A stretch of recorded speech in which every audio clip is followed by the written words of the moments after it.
Welcome to the 10 Acre Woods. My name is Mark, and today we're going to talk about pigeons and peafowl. So I just wanted to give you a little bit of history on where we started with that. It was one of the first animals that we had. We actually had them in the house. So we had a couple different fancy pigeons. We had lacquer shield pigeons, we had old German owls, and we had capuchin pigeons. We were a member of I guess just a group of people that have different birds, and we would go and they buy and sell these different birds. We've since gotten out of that. We found really not much of a use for it, but we had picked up those birds just because they were very interesting. And the cooing sound they make, and we just never had pigeons before. So we had them actually in our bedroom. In a cage in the corner of our bedroom when we lived in our mobile home here on the property. Then when we moved them outside, we had built this chicken coop, which is now back here, which is, you guys are checking things out. Billy? Marley, how are you doing, bud? What's up? I don't have any food. So we've moved this back here for Carl and little Billy here to have a little house. But what we had done is, in the top of it, now it's all kind of, this was years and years ago, we had built this little hinged door here. It's no longer in use. And we had the pigeons out in this area. Now they could fly out through that hole that we cut, and they would come and go. The problem was that when they flew out, they would get eaten by crows. So they quite often, would go up and get onto the wire up top there and in the trees, and it was really neat to see. But we lost basically all of them in the matter of probably about a month. So here's the back of it here, and we had a little thing that came out, a little perch area, and this is basically where they were. Carl, what are you doing, buddy? You got something against that building? That's your home. You don't want to treat your home like that. So we're going to go inside now. We had replaced the pigeons with some other ones because we thought, well, it's neat to have. And we put them up inside. So we'll head on inside. Carl is showing his love. Now I'm going to stink like a goat. Okay, we're going to go inside and have a look at the pigeons and peafowl. So here's the indoor cage that we have for the birds, but I just wanted to touch base on something else. We had closed Lucy in here. Lucy's now inside because we don't want her to... excuse me, Lucy. No, you stay in. We want her to stay in this area because there is feed down in the far area. So just to be safe, and there's bags of feed around here, we don't want her to get into any of that feed. So we've just kind of put up this this door here until we get everybody kind of organized. But I wanted to mention something from last weekend's video. And this was something that was on my mind when I was editing. So I did the ducks, and a viewer named Datic contacted me and said, I don't think those are Welsh Harlequins. And when I was editing, I noticed the long head. So they have quite a long, drawn-out head, which is more like a runner. But of course, we've never had runners before, so I wasn't sure, and I just took the word for the person who dropped them off. Now there is two different breeds, or two different batches. Sorry, you can see some older ones back here that are a little darker in color, and these ones here. So we're basically going to have to wait and see what they are. They're likely, like this one in the back here, kind of looks more Harlequin-ish. But we'll have to find out once their feathers fully come in and find out what kind of ducks they are. They're likely just a cross, and there's probably some runner in there because of their long heads. Now this indoor cage that we have built was framed out with 2x4s, and then we used stucco wire on here, which has worked very well. The doors we had just framed out with 2x4s and put reinforcement brackets on here, and we just use a board here just to close it off, which works nicely. It's easy to use. These little nesting boxes, which definitely need cleaning out, so we'll have to do that as part of the winter startup program.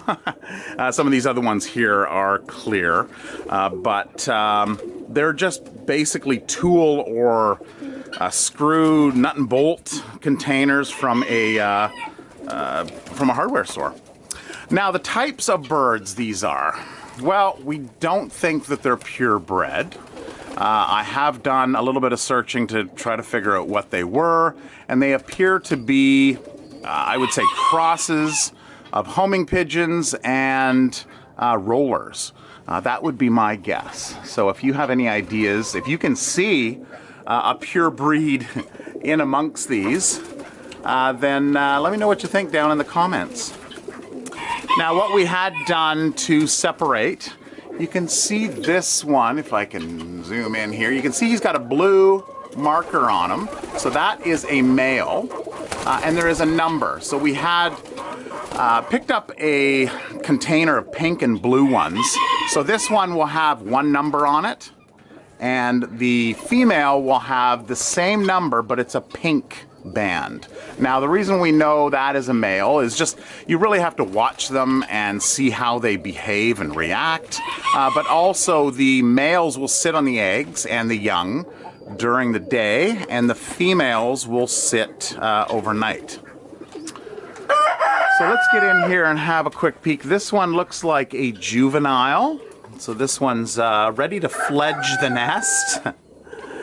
You can tell just because it is shy, and also on the beak actually looks elongated, just because the feathers haven't kind of grown down yet. So that bump on the beak looks pretty big, and you can pretty much. Let me see. Yeah, okay. You can pretty much pet them. I was gonna say it's gonna like fly away or something. What? I'm your friend. Why do you want to peck me? So this one's basically, you know, late teens, we'll call it. It's almost an adult. Who else do we have in here? I don't think there are any babies. So what we've been wanting to, or doing, is we've been removing the eggs from these guys because we don't need all these pigeons hanging out. Oh, all this excitement. All this excitement. So they do have an outside area which goes out here, which I'll take you outside and I'll show you that and how we've put up some netting. But that's the pigeons. Really, I don't have a whole lot to say about them. Why do we have them? They're neat birds. You know, they have that neat cooing sound, and they're just an addition. So there's no real reason why we actually have them. I think what we're going to do next year is we're going to take some of them on a test trial run. Ones without the bands, because we know those are breeding pairs. And we're going to maybe transfer them out back to that old chicken coop. We'll revamp that because it would be nice to see and have them flying around the yard. Now, what do they eat? So they've been, Tara has been fermenting some grains. So putting in here, they have their water. They have a container that you know, we have to clean out every once in a while. They do pick through it, but this is oats and barley, and we've got a mixture of you know, there's some flaxseed oil in there, and what this is it's a furnace vent is what it is. So this furnace vent goes down. There's two of them that make a U and uses this cavity here, which we fill from the other side. So we always have, they always have plenty of food there. But of course the bedding there's quite a bit of bedding in here. So we'll have to clear out this area before the winter truly sets in, and have this all tidied up for the winter. This is one area that didn't get done just because it didn't really need it. It's not stinky, it's not smelly. They spend a lot of time outside, but with doing everything, we kind of miss miss a few things and kind of get caught up before the snow hits. So there's a to-do list that we need to get done, and we'll get that done and get everything all squared away. Now, the peafowl. Oh, there are. Okay, there's the female there. I was like, we're missing a female, so she's in the back. Okay, so Prince is the peacock, and he does not have a tail. You'll notice that. This time of year, late summer, early fall, they shed off and molt, so they'll lose their tail. And then they'll grow it back over the winter time. You can actually see the feathers starting to, well, it's in the shadow now, but those feathers are starting to come back. So those are the tail feathers, which will grow to, I don't know, 5 feet long and extend down. So they're going to slowly start to grow. He is an Indian blue peacock. And these girls here, often people will say, oh, look, it's a female peacock. It is actually a peahen. So the peacock is the male, the peahen is the female, and the breed is known as a peafowl. So the peahen has a green neck, and of course she doesn't grow that long. I don't know what they're doing. They're making out or something. So she has the green neck. Now, the one name is, I can't really tell too much now by looking at them because they look identical. But Prince Azure, if I'm saying that correctly, from a Barbie children's television show. So Tiana had named him, and then we figured we'd name the other one Princess. Now, the other one, again, I'm not sure which one is which, but we just had the pair. Now, we had been contacted from, it's a trailer park, like a summer kind of camping / trailer park, and I believe it's called Paradise Trail. No, it's not called Paradise Trail. That's another trailer park. What had happened was we got contacted and we said this peahen was wandering around the trailer park. So we went down and checked it out, and they had caught it, and we probably escaped from another yard. Because they do fly, they do take off, they do roost, and that is why we've got them contained in here as well as in their outside pen, basically for their protection. We have lost a few in the past. And, you know, it's a shame. Lose them to foxes or coyotes or any other predator that's out there. So they are contained in. So we will go outside and we will have a look at their outer enclosed area.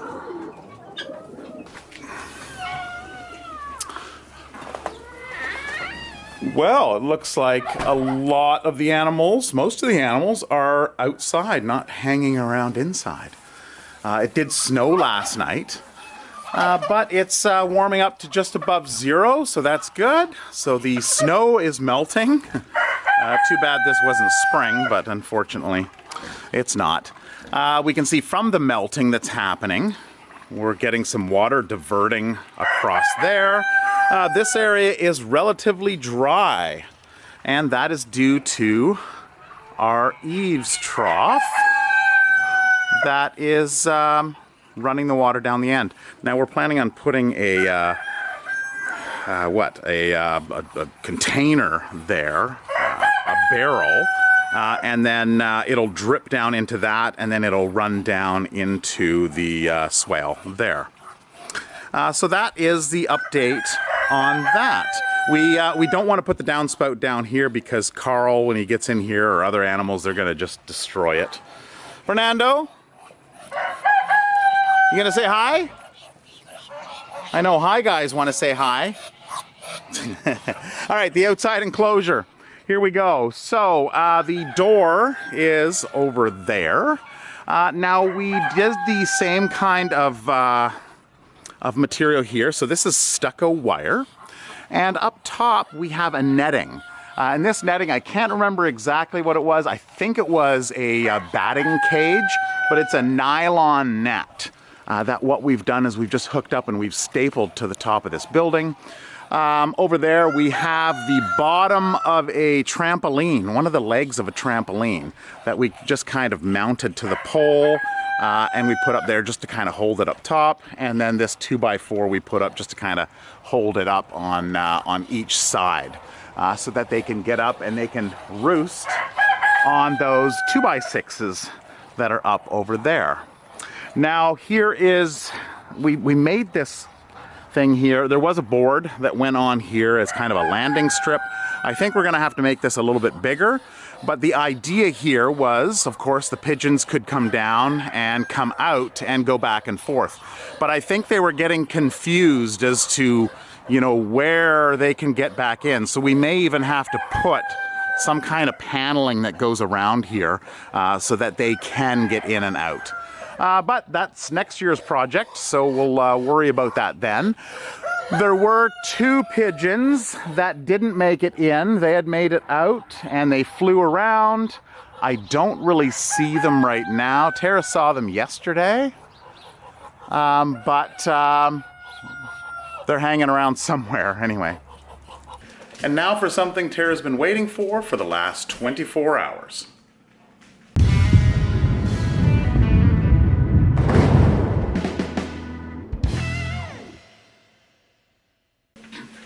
So yes, mail time.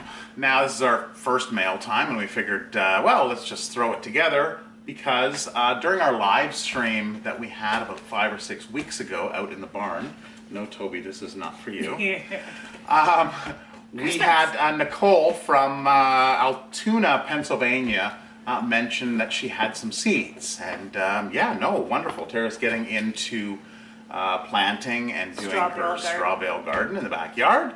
So this is a wonderful opportunity. So she's all excited about opening up this package. So I'll hand it over to Tara. She can open it up. Now while she's doing that, I'm going to go over this. So this is something that we've been, it's a company called Green Site Recycling. Family owned. In the city of Winnipeg. Actually, they're in the arm of Springfield, but they're just inside the perimeter of the city. And what they do is they do recycling. So they're looking at, they contacted us to give us some information about bedding, and it's recycled bedding. And the type of material that's recycled is they do cabinets. shingles. One of their biggest ones is shingles. They recycle shingles and they're using it in the roads. Okay. Well, we wouldn't have you here. No. But what we would have here is in cupboards, you've got your shelves, and the shelves are particle board that's covered with like a melamine type material. Now, what they do is they shred those up and they process them into a bedding, essentially. And I guess they use it for horses. So they were asking if this is something that we can use here. Possibly. Our only concern, we were discussing this earlier, is there's little white flecks or pieces of the melamine. It's apparently food grade, but those chickens are going to eat it, and saran wrap's food grade, but you wouldn't want animals to be eating saran wrap. So you got to think about that a little bit more. On horses, it's fine because horses aren't eating their bedding that's on the floor. But having it around chickens and small animals and rabbits, they could eat it. We love the idea. We love the idea of the recycling and pairing up with these companies. There is the same product that we are contemplating using with the small animals. They're also making into like cat litter, so the litter pellets and wood for your wood burning stoves and stuff. Which is another avenue that they're going to be looking at is in the cat litter box stuff, because we know that using your wood pellets with your kitty as your cat litter actually eliminates the smell of ammonia and is a lot healthier for the cat because there's no chemicals in it. It's basically sawdust, and when it gets wet it just turns to sawdust, and then you can put it outside. So there's no clay, there's no chemicals in the cat litter. We discovered it because our cat went through surgery and the vet actually suggested it. So it's $6 for a bag of wood pellets for your stove versus $40 for a container of kitty litter.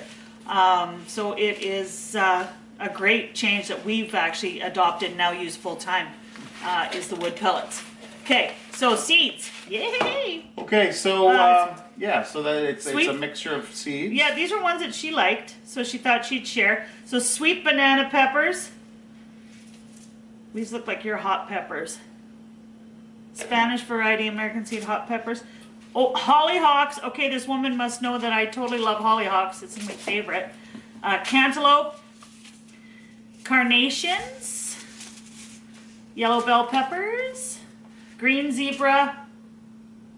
Not quite sure what that is. Oh, we don't have any zebras No, here. grow some zebras. We can plant some green Sugar ones. baby, watermelon. Hungarian yellow peppers. Mammoth sunflowers. That'll be cool. We'll put those at the front. Big ones. Cucumber, green bell peppers. The cucumbers, we'll plant as many cucumbers as we can because that is a good, the seeds are good for the chickens as a dewormer. Red bell peppers. Well, you're going to be happy with your peppers. Gourds and popcorn. Oh, right, popcorn. That's what started it. Yeah. She said, I'm Was going to the send you some popcorn. popcorn. Okay, well that's kind of neat. now- Thank you, Nicole. Now, what Tara mentioned about the natural deworming, and I know there has been a couple comments, I can't remember your name, but there was a woman that contacted and said, can you do a spot on the natural deworming? So that will be coming up in, it might be next weekend, might be the weekend after, but when I talk about the goats, so I'll go over all of the natural deworming, and yes, seeds, pumpkin seeds, Cucumbers for chickens. are good natural dewormers, and so is spruce needles. So as this well. was around- But we'll get into that when that time comes. This was around our straw bale garden that we put in. So our kids group, the trackers, actually put in, set up the straw bales for the straw bale garden. And then in the spring group of trackers will seed the garden. And then it'll be open to seniors and the kids and the community just to kind of check it out, learn, and share in the bounty. Yeah, and we'll do that in the summer. So that is it for this video. So I hope you enjoyed it. I tried to cover as much as I could about the pigeons. Really, they're pigeons, and I guess the feeding and their contained area. They're a neat bird, and we've been enjoying them. We for started off with quite a those in few our years. bedroom. So yeah, no, I covered that Yeah. earlier on in the video. Yeah, okay. So you weren't there. Okay. Anyway, Thank you, Nicole. that is it for this video. And Jody. Welcome to the yes, and welcome to the new subscribers. And if you like this video, please give it a thumbs up. If you have any questions about this or any other video, please leave it in the comments below. Until next week, we'll see you later. Bye bye.